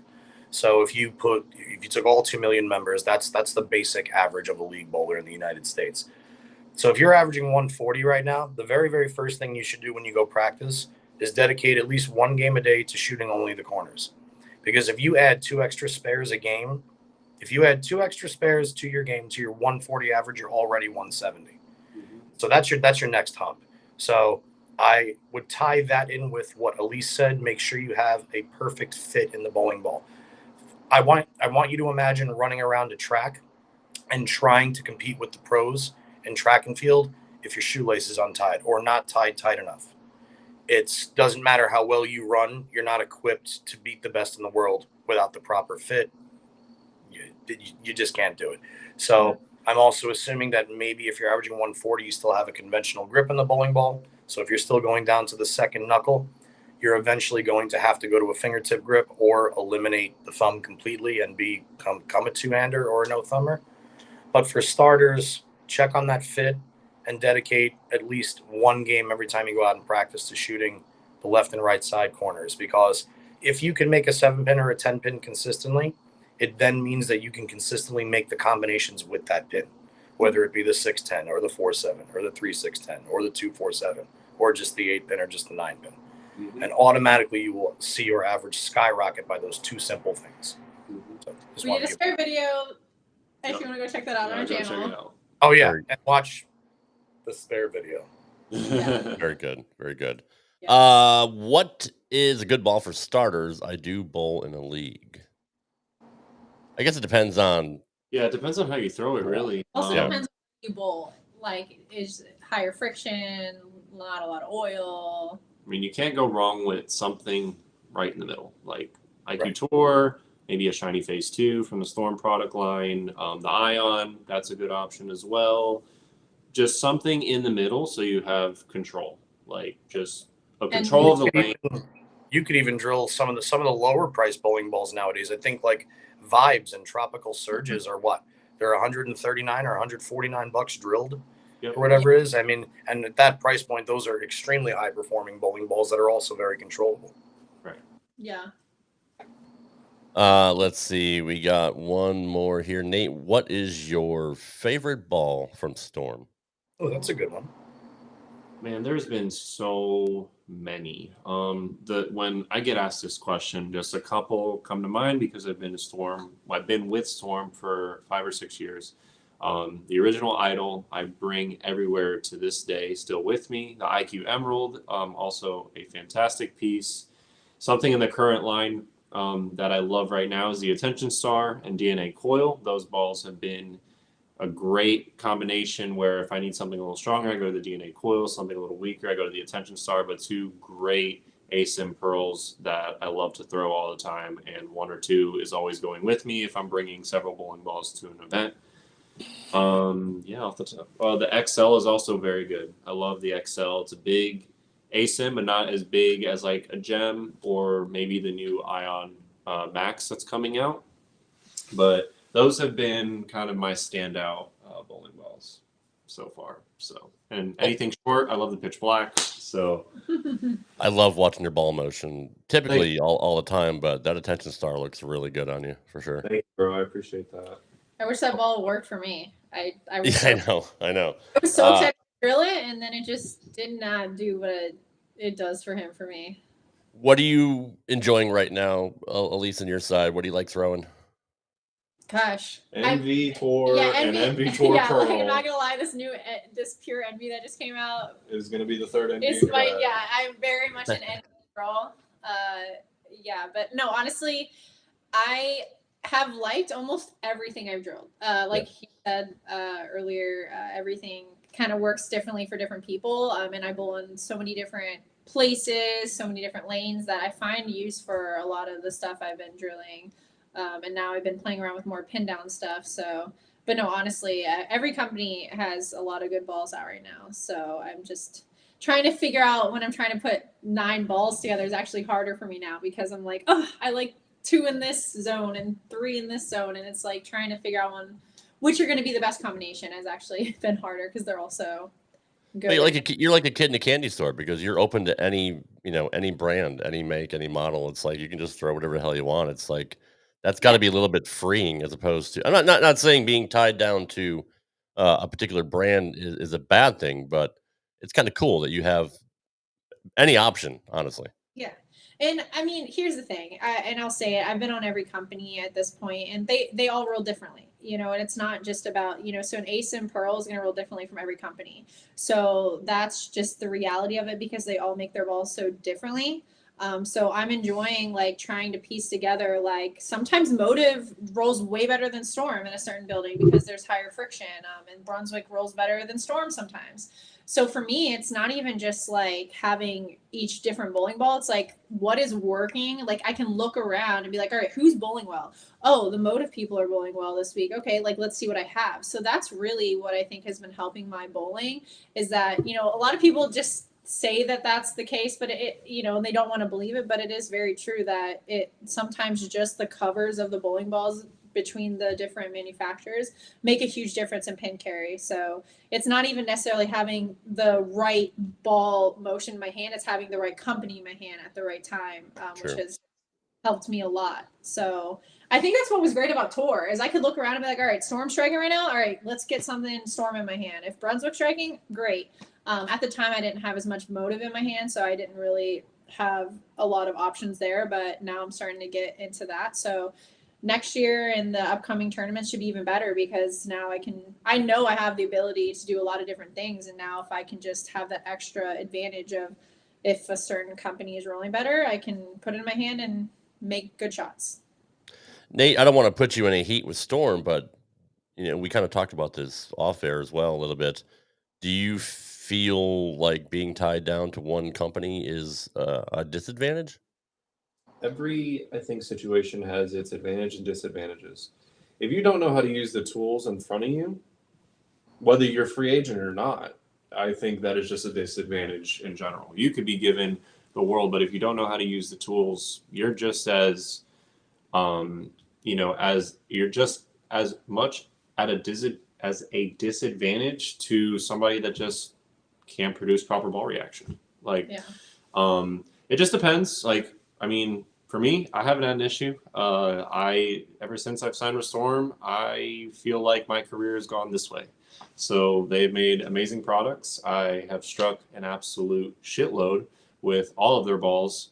And yeah, everything has just been fantastic. Obviously, like Elise said, every company is making great products right now, and everybody's trying to compete for that, number one spot. But everybody is doing what they feel like is best to make their product superior than the other. And, you know, I think that it's a great time for bowling right now because everybody has so many great options.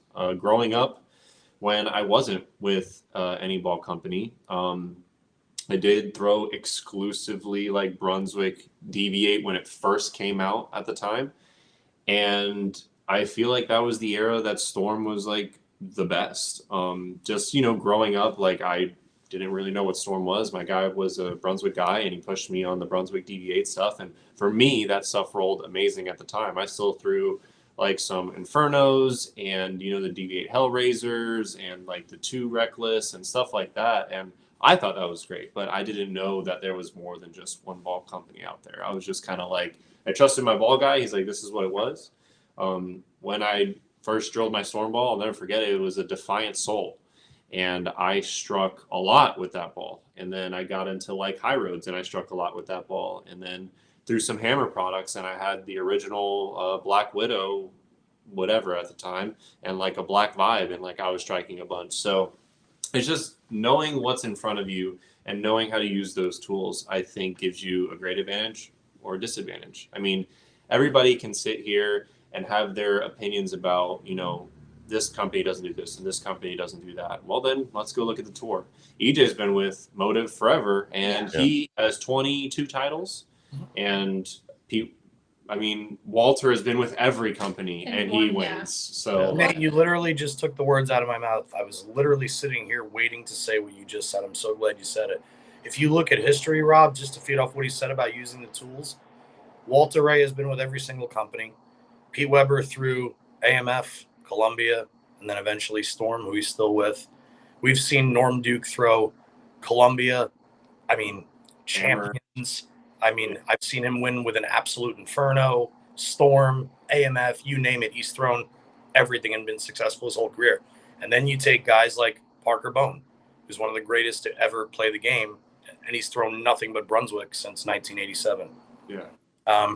It's all how you use the tools. I do agree with what Elise said. There are weeks out there where the typical storm motion is better than, say, the typical Brunswick motion or the typical motive motion. We do see it happen frequently. Yeah. It's kind of mellowed out a little bit more since now Brunswick has control of all the 7 brands. But you knew if it was a storm week, you could just see 10 of the top 15 names are all storm guys, whether they're lefty, righty, hooking it, or throwing it straight. So, I mean, I love all the facts that you two just spit, and I just wanted to add my 10 cents there too. Yeah, at the end of the, like, sorry, not to cut you off. No, you're fine. Yeah, at the end of the day, like I 100% agree with that statement, by the way. So, but go ahead. Yeah, it's definitely the ball. It's not the ball. I will say my number one pet peeve, and I've heard this from friends. I'm not gonna call out friends. I've heard this from competitors. I've heard this from anyone who's like, that switches brands. Oh, these balls suck. It's definitely the balls. I need to go to a different brand. And I'm like, no, you suck. Like, oh, I didn't have enough balls this week to strike. It was because someone else got to drill 5 balls and I did. Like, no, like, just, I know for me, and like, I'm not even top % in the world right now, that I could bring 6 balls into a tournament and I can make the cut. Like, that's just a reality. As long as I do a good job of picking 6 that are going to give me. That just goes back to preparation. Yeah, no, but not even just preparation. Like, I've learned to use different tools, like your speed, your axis rotation, like everything. Like, the ball, it doesn't matter. The best in the world are going to beat you with 1 ball, even if you come in with 70 balls. Like, it's just the reality of it. Because they, again, if you see what's in front of you, yeah, they might not strike as much, but they're still going to strike enough to beat you. And still have a chance to win. That's just the reality of it. That's very true. So I hate when I see these bowlers that go company to company and they're like, oh, these balls suck. You know, then they go to a different company. I'm like, no, why don't you go practice? Well, I'm like, well, you just said that their balls suck, but you sign with them. Yeah. Like, you know. I just, yeah. Interesting. Yeah. So that. People are interesting. Yeah, you got that right. As we wrap it up here, my baby girl just got home, so it's time to wrap it up. Let me leave you guys. Word for your Kentucky Fried Chicken just showed up. Oh, wow. She is a smart one. She decoded the Rad Rob message. Own it. Let's leave this way. Just looking forward towards the future. Nate, you mentioned not bowling as many PTQs and stuff like that, and it's something I didn't think you were going to bring it up, but as one big subject that we did talk about when we met, and we saw Boog come out, we saw D-Ron come out, and a lot of players come out of the PTQs. I would hope that would give you some, say, enthusiasm towards it, saying that it can happen. But I also understand the other side. It's a tremendous grind. Not only is it the grind financially, so if there's any backers that want to front my whole tour, I would greatly entertain conversation. But you know, I've done that I was very fortunate enough to bowl the tour for 3 years not having to worry about a PTQ. And then when there was a PTQ, I'll never forget it. First one I bowled, Oklahoma, 13 people, and they took 7. And AJ Rice was actually in that one. And I made it out of that one, obviously. But those were PTQs back then, where they couldn't even fill the main field. And only 13 guys showed up to bowl the PTQ. And they're going to take, 3 to 5 minimum. There's going to be 90 guys that show up. And if there's not, honestly, they're smart, because taking only 3 to 5 in a huge field is unrealistic. Like, we've had PTQs, and I've actually done it to where there was actually like 90 people for 8 spots. It was ridiculous. Like, if you're not matched up in that building and have I'm not saying that I don't get help, but if you don't have the ball reps right behind you, they know the building, they know the oil, they know what balls work there. Watching the people in front of you. Getting pair to pair. There's so much that goes into that. Shaking out the nerves for the first half a game. Yeah, and it's a sprint. There was PTQs where we bowled 7 games instead of 8. I think there was a couple where we bowled 6.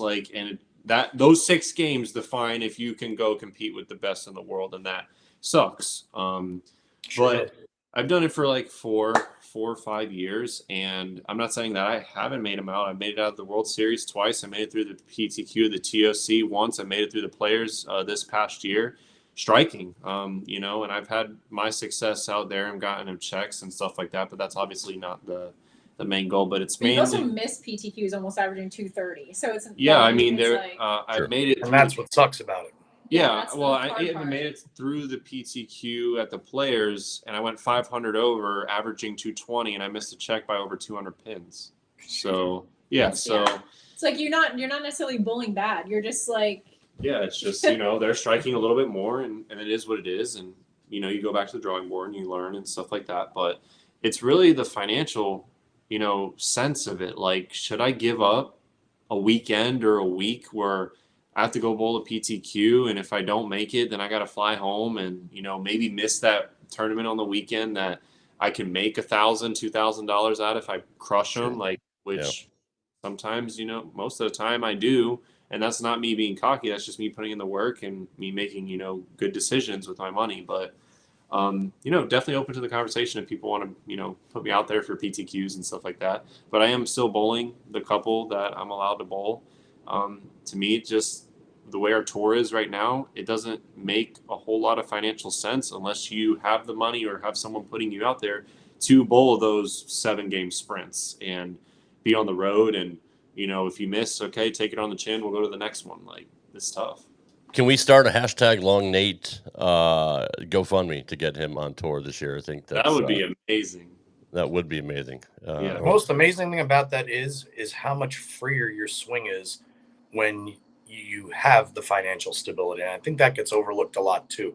The same way it gets overlooked if you have a rep in the back helping your every move at the PTQ as far as ball motion. If you get up in the 10 frame, it's a little bit of a different mentality if going in, hey, if I strike right here, I make $1,200 this week. But if I don't, I got to figure out how I'm going to pay for the hotel next week. Yeah.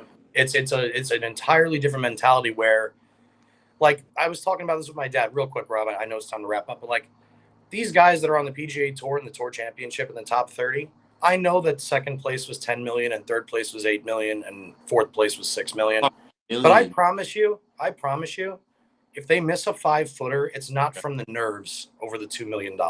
Yeah. It's maybe they miss at the putt, but their only focus is to win because they're still going to clear $100-something million this year. For sure. It's a little bit of a different mentality. Yeah, I mean that, and also they have sponsors paying them and all that other stuff, so they have income coming in now.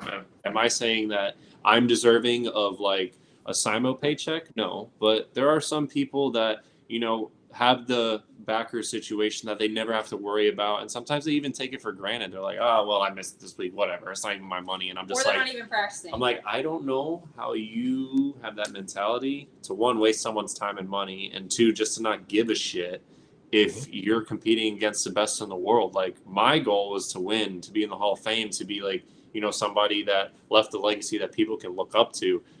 Not once am I going to say, yeah, I just don't give a shit. Like, and it's not my money. I feel like I'm not even wasting my time. I'm wasting the person's time. Like, I could never be that kind of guy. Like, everything that I have gotten in my career, my bowling adventure, like, I can sit back and say that I've earned every single cent and every single trophy and everything that has happened to me. No one has ever given me anything. There have been plenty of people that have counted me out and said, this dude is shit. We don't care about him. We don't believe in him. And thankfully to the sponsors that I have that have stuck by me from day one, I will be forever grateful for. And that's just a testament to, like, I ride with the people that always believed in me when I was nothing. And I want everyone to know I was with him before he was nothing. So when he has 40 titles, I was not here for the money. Just want to make that known. Thank you. Just here for the long Nate. You're a badass lady. The long Nate. That's right. I don't know how to segue. Make that very clear when I'm holding that check on TV. Yes. I'll leave the same thing with you, Elise. What are you looking forward to with this upcoming tour? How are you plan on staying healthy, get your back in shape? What are you looking forward to, and what are your goals? Okay, so in 2 weeks, I have the regional that I plan on winning 3 times in a row. I want to be the first person to do that, so they renamed the bowling center after me. So that's the newest goal, the most recent goal that I have. But then me and Nate are actually bowling team trials this year. So this is my first time trying out for Team USA since I hurt myself, and since my last year on team, which has been about like 5 or 6 years. So that'll be exciting. So we're going to start writing down our goals and our exercise plan and everything to kind of get us ready for that in January. And then I'm more of like I have like 2 goals. That's pretty much it right now, is trying to just get through the regional. Oh, and the regional showdown. And then I'll start thinking about tour, because if I can't bowl well at those, then I shouldn't be out on tour. So that's just kind of how it is. And we'll see how it goes from there. And tour will be team trials will be a good way to test my skills, especially on all the patterns, and see how all of my hard work is paying off. Well, if things do hold up as they normally do, and as you said earlier, you can go out there and compete with the best every single week. We have no doubt here that you'll be successful this year. And same with you, Nate. Just win the TOC and you're exempt. So I mean, then you don't have to worry about it. It'll be a long week, but I'm gonna get it. All right. It's coming. Well, we absolutely appreciate you guys being here and giving us an hour and 45 minutes of your time. Always good to speak with you two, and just keep plugging away. That's all we can say is we enjoy watching you on YouTube. We enjoy watching you when we have the opportunity to see you bowl, and just nothing but respect for you guys. Yeah, eating the bike, watering the porch. That's surfing the gram. Well, thank you guys. Yeah, I mean, you know what that means. To be on here is so much fun, and it's like my favorite day of the week when I get to come back on. So like it's awesome, and you guys are hilarious. Thank you guys so much for believing in us to be on your show and just in general. And yeah, we can't thank you guys enough. Thank you for keeping it real and talking about the stuff that people don't want to talk about. That's what we do here. Guys, thank you very much. Yeah. Yes, sir. All right, guys, have a great night. We'll talk to you later. You too. Thank you for everyone for watching.